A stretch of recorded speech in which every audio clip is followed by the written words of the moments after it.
Esse vídeo faz parte de um trabalho que é desenvolvido para a disciplina de Estudos de Aquisição e Aprendizagem de Línguas do mestrado em Linguística da Universidade Federal do Rio Grande. Eu me chamo Vanessa Almeida Matias e sou aluna do curso. O texto que eu vou falar é Português para Estrangeiros, a interferência da interlíngua na escrita de alunos hispano-americanos, um estudo de casos. Então, eu tenho dois motivos pela escolha deste texto, Um deles é porque eu sou bolsista da universidade e trabalho como professora de português como língua estrangeira. E também porque o meu projeto de dissertação é voltado para a área de português como língua estrangeira, português como língua adicional, e que recursos e que materiais podem ser usados a facilitar esse processo de ensino-aprendizagem na sala de aula. Então, a escolha do meu texto, deste texto, vem diante dessa explicação que eu dei agora. Bom, então eu vou ir falando aos poucos sobre o texto. Prefiro falar do que ler, porque eu acho que pode se tornar mais atrativo. Então, a primeira coisa que eu gostaria de falar, que o texto começa falando, é sobre a interlíngua, O que é interlíngua? Então, a gente pode falar que interlíngua é o sistema de transição criado pelo aprendiz ao longo de seu processo de assimilação de uma língua estrangeira. Junto a isso, a gente também pode falar que é a língua do estudante de uma segunda língua. Então, por que falar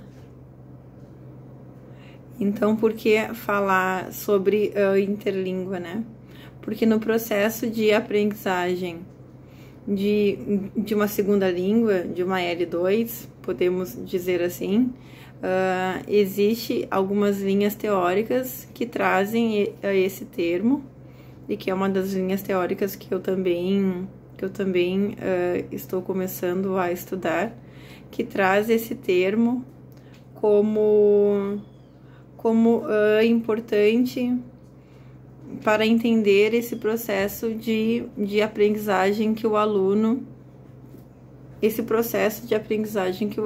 leva até que ele se sinta satisfeito, que na verdade não tem uma satisfação plena quando a gente está falando em língua adicional, Mas existe esse processo de interlíngua dentro desse processo de aprendizagem, tá?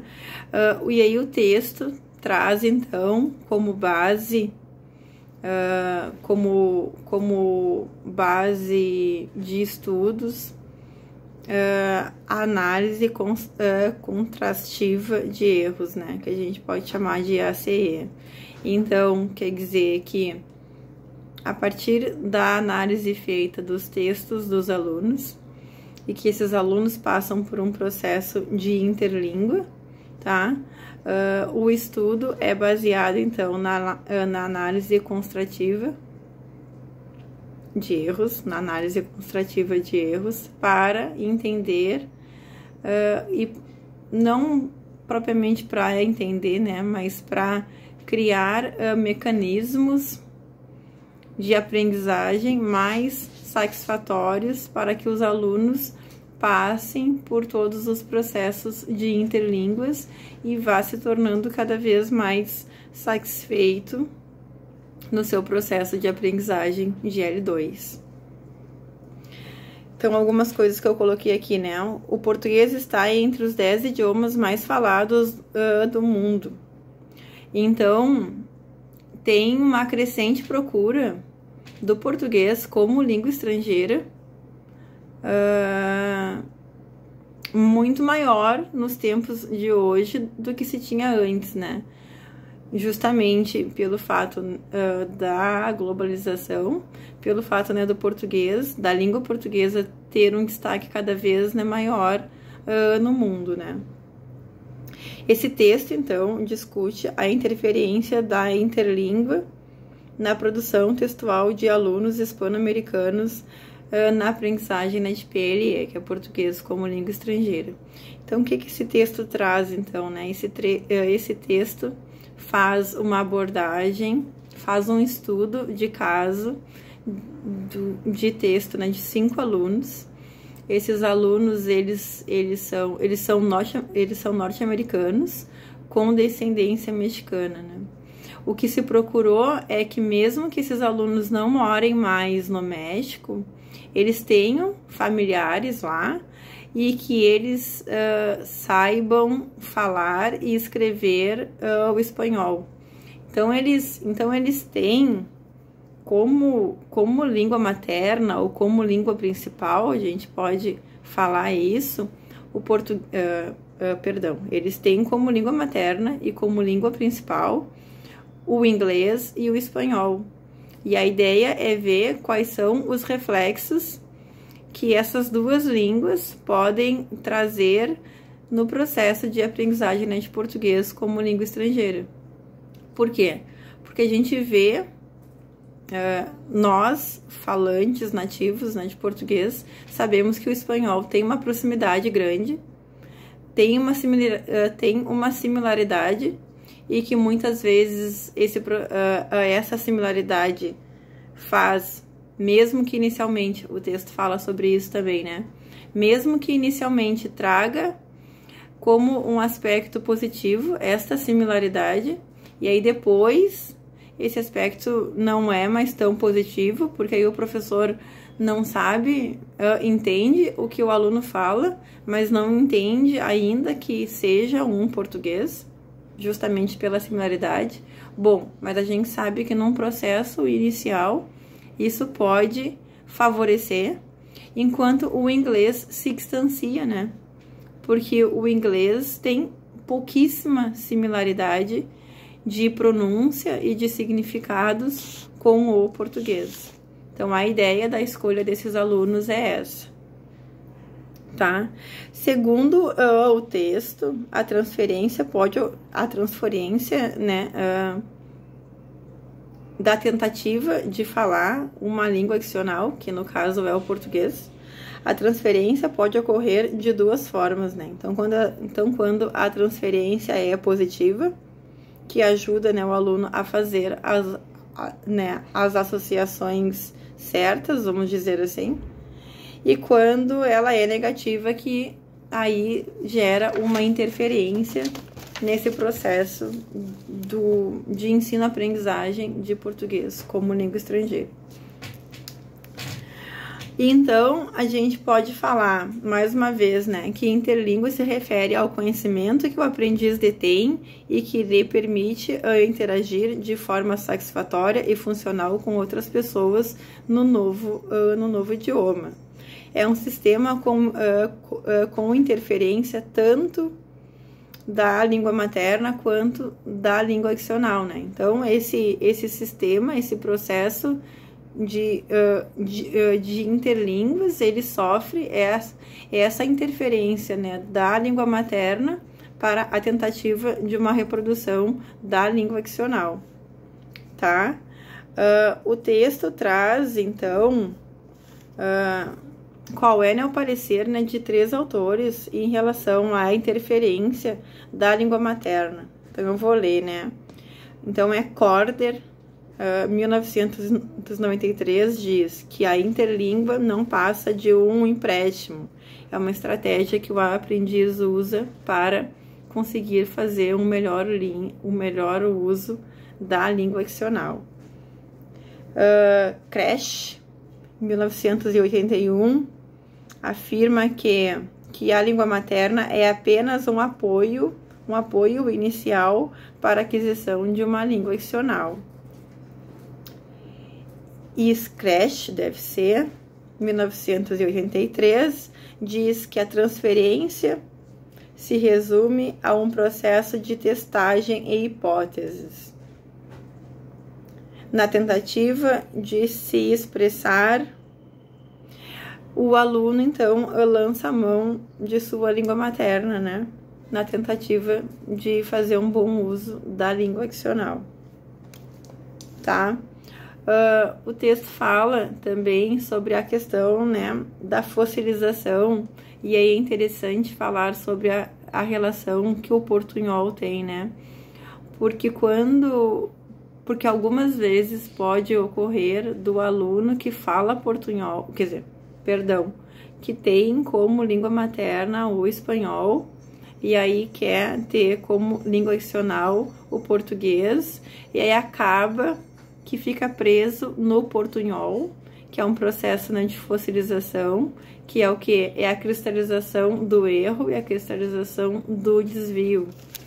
E aí o texto fala sobre isso, e acho que o que move, né, o texto é justamente falar que a análise construtiva de erros, ela entende que o erro faz parte do processo de aprendizagem e que é a partir, né, desse erro que o professor vai criar mecanismos pedagógicos para que esse erro seja diluído em um processo de aprendizagem bom.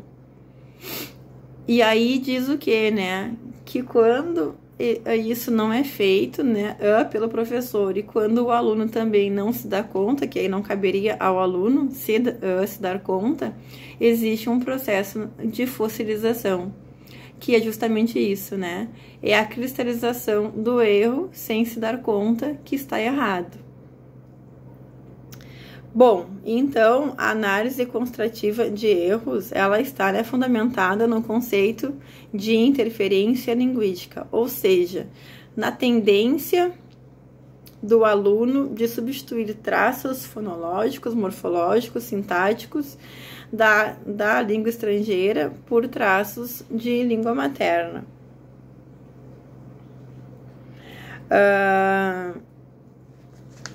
Deixa eu me encaminhar para o fim.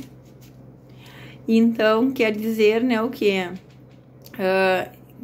Como eu já falei, esse estudo, então, tem como base, né, 5 alunos, e aí consegue fazer essa avaliação, consegue fazer esse mapeamento, mesmo que inicial, desses possíveis erros, não são possíveis, desses erros que os alunos têm, que eles apresentam, para aí pensar em mediações que interfiram nisso. E isso, né, significa que esses erros que os alunos apresentam não são erros dos quais eles vão ser apontados. São erros até previstos, quando se pensa, por exemplo, na proximidade que o espanhol tem do português e também na distância que o inglês tem do português. Alguns erros são previstos, e desses previstos, então a análise construtiva de erros já se trabalha nisso, e os não previstos, mas que também estão dentro, né, de uma categoria, né, de previsão, pode ser trabalhado para que este quadro se modifique. Em função do tempo, eu vou trazer poucos exemplos, mas, por exemplo, aqui tem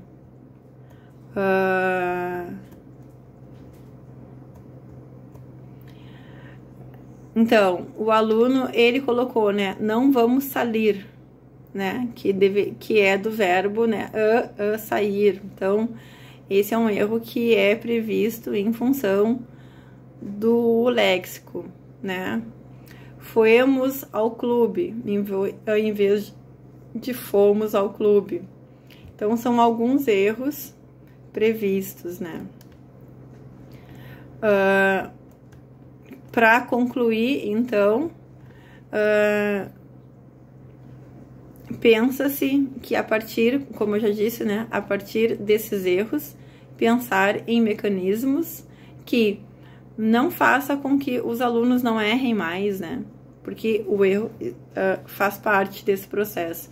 Mas a partir desse erro previsto do aluno, o aluno consiga visualizar, através do auxílio do professor, para mecanismos ou para formas onde não aconteça mais, pelo menos esses, né? E aí esse processo de interlíngua, que são vários, dentro da aprendizagem, é superado um para vir outro e assim por diante. Espero que eu tenha sido clara e até o próximo trabalho.